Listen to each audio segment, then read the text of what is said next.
Hey friends, I hope everybody had a good spring break. I know it was well deserved and well needed, so I hope that y'all had fun with your families and staying at your house and hopefully getting outside some. So I gave you a challenge this morning to make your own hammock using a bed sheet, like a flat bed sheet that you can find in your closet that you haven't used in a long time. Not one that's really nice, not one that your mom or your dad would be really mad about you cutting up. But so I found one that I haven't used in a while. It's a king size, and I have an idea of what I would like to do. I think it'll work. This is my own design. So that's what I want you to do. I want you to try and make your own design for a hammock. And this is something that I would like to do because I like being outside. So if this isn't personally your thing, maybe you can pick up on one of the challenges for the rest of the week.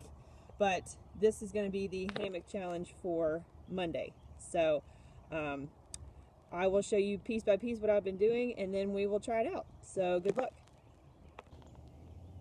All right, this is what my sheet looks like right now. I am planning on cutting it into 9 strips lengthwise, and then I will go from there.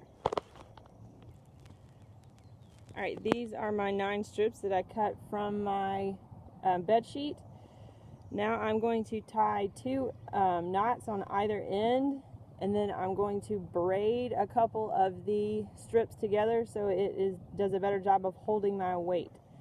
So I'm going to tie 2 knots on the end and then braid the excess. Alright, so this is one end of the hammock that I have tied off. The rest of it's down there. But this is one knot that I have made, and then I braided the excess material into 3 separate braids, and then I'm going to grab this side, and then I'm going to grab this side, and we're going to tie these together, tie all 3 of these things together to make a loop. And this is where you can hook your hammock onto a tree or onto a rope so that you can hang it from a tree. And this is what the loop looks like once it has been tied off. I used some string that I found in my closet, and it seems to be holding pretty well. And I tied it on the other end of the knots so the knots would catch it a bit. So it seems to be holding pretty well so far. We will see how that works. All right, so it looks like our hammock is starting to take shape.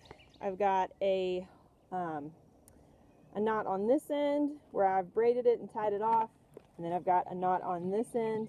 Now it may look like in the middle that you're ready to sit on this, but you are definitely not ready.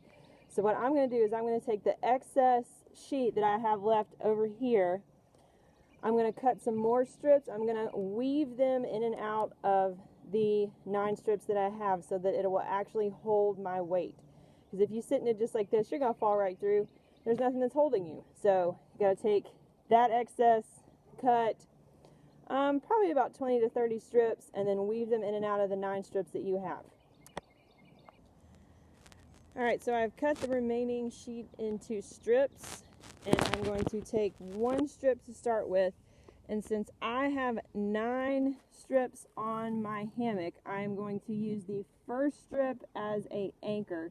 So I'm going to tie this strip to the 7th one, or to the first one. I'm going to weave in and out, so up and over, up and over, and up and over the 7 middle ones, and then I'm going to use the 9th one as an anchor on the other side.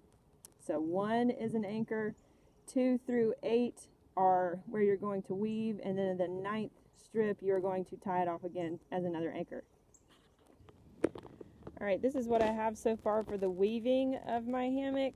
So I've still got a good bit to go, but as you start, you can start pretty keeping it pretty narrow, but as you get towards the middle, you want to leave a little bit of space so it'll sag a little bit. So as I go, I'm not going to make it quite as tight. I'm going to do a little bit looser as I go through, and then as I get towards the end, I'm going to do tighter again. So it's a little bit tighter down here, and I'm going to get a little bit looser as I go along. So just stay tuned. Also make sure when you're weaving that when you start, you go over, under until you get to the end, and then the next time you have to do the opposite of what you started. So if the first time you started going over, the next time you have to start going under. Because if you just keep doing under and do the same thing, it's not going to turn out as anything. So the reason that this looks like this is because I went over under and then switched to under over the next time. This is my final product after it's been woven all the way down, and I'm going to try and hang it up in just a minute, but I think it should hold my weight. Alright, I found a place to string my hammock. We're going to see if it works. Just going to take a seat. Seems to be working just fine. Got a tree in my hair. So this design worked for me. I'm just going to see if what y'all come up with. And now I've got a nice little seat to enjoy my backyard. Alright, hope y'all enjoy it.